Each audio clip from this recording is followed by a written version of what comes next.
کہتے بیوی سے سیکھا ہے دعا مانگنے کا طریقہ. حضرت وہ کیسے؟ فرمانے لگے اسے کوئی کام تھا مجھ سے، کوئی گھر کا خرچہ تھا، اس نے بتایا خرچہ، میں نے اسے کہا ابھی میرے پاس پیسے نہیں ہیں، آتے ہیں تو دوں گا. 2-4 دنوں کے بعد پھر اس نے کہا،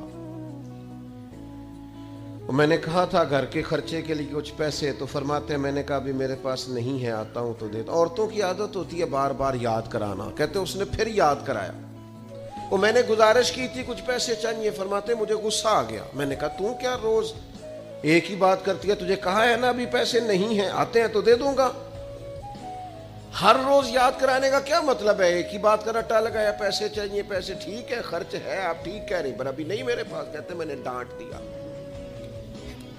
سعادت مند خاتون تھی، حوصلے سے ڈانٹ برداشت کی. تو کہنے لگی غلطی ہو گئی، مجھے نہیں بار بار کہنا چاہیے تھا، آپ تو ناراض ہی ہو گئے، لیکن ایک بات یہ کہنی تھی کہ آپ ہی میرے شوہر ہیں، میں آپ سے نہ کہوں تو پھر کس سے جا کے کہوں؟ آپ سے ہی کہنا ہے نا، میرے آپ ہے نا میرے سر کے تاج، تو کس سے اور کہوں؟ میں اور کسی سے کہوں؟ شیخ فرماتے ہیں میرے ہاتھ میں کچھ چیز تھی، ہاتھ کانپا، وہ چیز گری، چھم چھم میرے آنسو ٹپکے،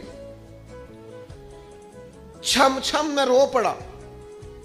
تو خاتون کہنے لگی آپ کیوں روئے، کیا ہوا؟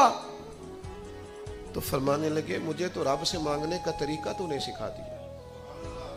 جب میں اس کی بارگاہ میں عرض کروں گا نا مالک بڑے دروازوں پہ گیا ہوں کوئی نہیں میری سنتا، بڑے درد کے ساتھ میں نے کہا ہے پر فریاد کو کوئی نہیں پہنچا، اے اللہ تو ہی میرا رب ہے، پھر تجھے